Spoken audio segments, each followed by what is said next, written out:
और 2 दिन पहले मदन जी ने एक वीडियो बनाया था जिसमें मुझे बोला कि मनोज जी आप एक जो बात कही है वो वीडियो में भी करो। मैं तीसरी बार वो बात कहने जा रहा हूँ।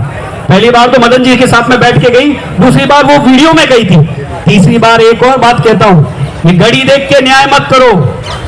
घड़ी देख के न्याय मांगना पूर्ण तरह गलत है। अगर घड़ी देख के न्याय मांगा होता तो हमारे पूर्वजों ने देश को ऐसे आजाद कराया होता? 200 साल लगे। 200 साल लगे। कोई भी क्रांतिकारी थका नहीं था, न घबराया था। एक पीढ़ी मरी, दूसरी आई, दूसरी मरी, तीसरी आई, बलिदान देते हुए यहां तक पहुंचे। अब बलिदानों में क्यों डर है? 2 साल हो गए मदन जी, क्या होगा? कभी मुझे पूछते हैं साहब 2.5 साल हो गए। अरे साहब, न्याय और समय इसका तालमेल मत बैठाओ। वो समय का तालमेल ईश्वर बैठाएगा। अगर सब काम हम ही कर लेते तो फिर ईश्वर क्या करता? कुछ शक्तियां उस पर भी छोड़नी है हमें। एक आदमी पूरे हिंदुस्तान में ऐसा है जो अपने काम धंधे को त्याग करके हमारे ठगी पीड़ित भाई बहनों की पीड़ा को स्वर देने में लगा हुआ है। तो आप सब इनका ताली बजाकर अभिनंदन करें। मनोज कुमार राजपुरोहित का।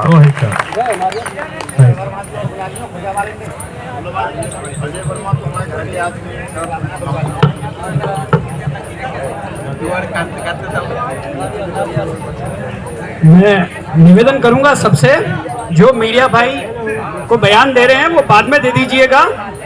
मंच की तरफ सब केंद्रित होंगे एक बार, मंच की तरफ। मुझे जोश बहुत पसंद है, पर होश के साथ। होश भी जरूरी है, क्योंकि बेहोश होने वाले लोग जो जोश दिखाते हैं वो जोश नहीं दिखा पाते। एक नारा मेरे साथ में, मुझे भी जोश मिलेगा और मेरी आवाज को भी। आवाज दो, आवाज दो। आज का सबसे खूबसूरत नजारा बताऊं मैं, सबसे खूबसूरत नजारा बताता हूं। मैं वहां खड़े खड़े मदन जी को देख रहा था कि उनसे जो लोग मिल रहे थे वो एक माँ और पुत्र ममता नहीं होती है, जैसे माँ से एक बच्चा मिलता है और एक गले मिलके वो एक इतना प्यार देता है। तो सबसे पहले मदन जी के लिए जोरदार ताली। जिस मातृत्व से सबसे मिलते हैं वो देख के मुझे बहुत लुभावना हुआ, मजा आ गया वो देख के कि संगठन में ऐसे अगर नेतृत्व मिले तो वाकई में वो माँ की ममता जैसी शक्ति और लोगों के लिए, प्रशासन के लिए बाप जैसी दादागिरी, दोनों ही चीज दिखा सकते हैं। तकरीबन 3 दिन से मैं दिल्ली आ चुका हूँ और 3 दिन से मदन जी के घर पे सारी योजनाओं पे हम लोग काम कर रहे हैं। बहुत सारी चिंतन, बहुत सारी बातें हमारी ऐसी हुई है जिसपे कुछ आपको भी आज बताने की इच्छा है। मैं उस बातों को आज शेयर करूंगा, पर शेयर करने से पहले एक चीज बताऊंगा। हमारे पूर्वजों ने बहुत बलिदान दिया। शिवाजी महाराज का एक बलिदान मुझे आज एक याद आता है कि जब उनकी सेना से पूछा गया कि क्या आप मरने के लिए तैयार हो, तो सारी सेना ने हाथ खड़ा किया, हाँ साहब मरने के लिए तैयार है। तो शिवाजी ने बोला नहीं साहब, मुझे आप लोगों की जरूरत नहीं। तो लोगों ने बोला क्यों? हम तो बलिदान देने के लिए तैयार हैं। बोले नहीं, मर के बलिदान नहीं चाहिए, इन पापियों का विनाश करके वापस आप आ जाओ, वो बलिदान चाहिए। अरे जान लुटा के किसने जंग जीती है? मत करो ये काम कि हम जान लुटा देंगे और जंग जीत जाएंगे। हमें तो जान से उनको हराना है जो लोग ऐसी समस्याओं को नहीं देख पा रहे हैं, उनके लिए लड़ाई लड़ना है। मेरा अनुभव विदेशों का बहुत रहा है। लगभग मैं 22-23 देश घूम चुका हूँ और 22-23 देशों के अंदर मैंने बहुत से विद्यालयों में और कॉलेजों में जाके बहुत सारी स्पीच भी दी, बात भी की अपनी। मुझे इस पूरी दुनिया में छठी का एक अध्याय याद आता है जो भारत में ही है। कहीं दुनिया में मैंने वो अध्याय नहीं समझा और ना सुना। आप लोगों ने भी शायद वो सुना होगा और समझा होगा कि एक लकड़ी को तो हर कोई तोड़ सकता है, लकड़ी के पूरे गट्ठे को, ये लकड़ी का गट्ठा बनाने हमें। ये लड़ाई हम लोगों के लिए क्यों महत्वपूर्ण है? जब हम सब मिलके एक लकड़ी का गट्ठा बनेंगे। मैं अभी हमारे प्रदेश अध्यक्ष MP शर्मा साहब के साथ में हनुमानगढ़ गया था। वहां पे एक दयानंद जी हरियाणा से आए हुए थे और वो वहां पे हमारा स्वागत करने पहुंचे।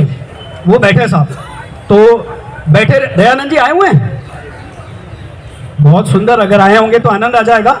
मैं दयानंद जी की एक घटना आपको बता रहा हूँ कि हम राजस्थान यात्रा के लिए निकले थे और दयानंद जी वहाँ पे बैठे हुए थे। तो दयानंद जी ने बोला, मनोज जी मैं आपको जानता हूँ। मैंने कहा साहब बहुत बहुत धन्यवाद। मैंने कहा दयानंद जी आपका थोड़ा सा परिचय और चीज़ समझाएंगे। उनकी एक छोटी सी घटना इतनी दिल में हाथ गई कि मनोज जी 2019 को घर छोड़ दिया था, भाग गया था मैं घर से, और 2 साल तक मैं राजस्थान के किसी कोने में छिपा रहा। मैंने संगठन का एक वीडियो देखा मदन जी का, और मैं संगठन का वीडियो देखने के बाद में मैंने आपसे बात की कि साहब मेरी ये पीड़ा है और मैं इतने बुरे दौर से गुजर रहा हूँ कि सुबह इस पृथ्वी लोक को अलविदा कहूँ या शाम को कहूँ, रोज इस पीड़ा से गुजर रहा हूँ, संगठन की शक्ति को समझिएगा। तो बोले कि मैं इस पीड़ा से इतना गुजर रहा था और पता नहीं कहाँ से एक वीडियो हाथ में लगा और फ़ोन नंबर हाथ में लगे, मैंने साहब लगा दिया मजबूरी में। जहाँ दुनिया अपनी माँ को, अपनी बहन को, अपनी पत्नी को फ़ोन लगाती है ऐसे समय में, पता नहीं उसे कौन सा मातृत्व दिखा आप में, और आपके लिए उन्होंने फ़ोन लगाया और फ़ोन लगा के बोला कि साहब मैं जाना चाहता हूँ। आपने वो 30 मिनट में कौन सी जन्म घुट्टी या कौन सा प्यार या कौन सी हिम्मत जगाई, उस आदमी ने वो विचार त्याग किया कि साहब मैं नहीं जानता, मैं लड़ूंगा आपके साथ मिलके, इस प्रशासन के साथ मिलके, ये जो प्रशासन गलत कर रहा है इसके साथ लड़ूंगा। यही तो शक्ति हम में है।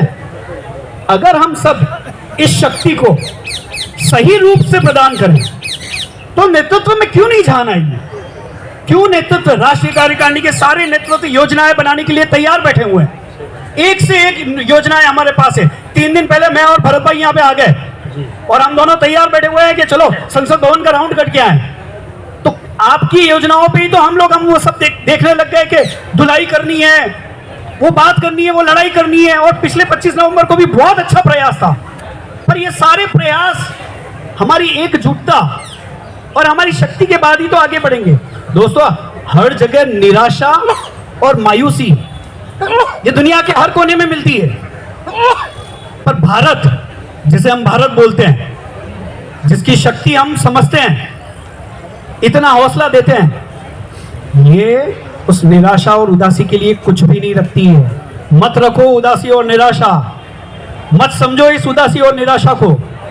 हमें लड़ना है और इस लड़ाई को सब साथ में मिलकर लड़ना है। संगठन की शक्ति को समझना है, संगठन के निर्देशों को समझना है, आदेशों को समझना है।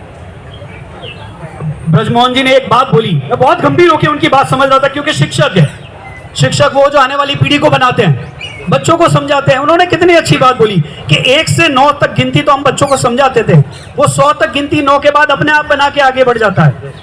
हम 8 तक पहुंच चुके हैं, 8 तक पहुंच चुके हैं, 9 बस कुछ ही कदम है। अगर 9 तक हम सब समझ जाए। आज हमारे छत्तीसगढ़ के माननीय ने आके एक बात बोली कि एक किताब देख के बोला कि 7-8 FIR इससे कैंसिल कर रही।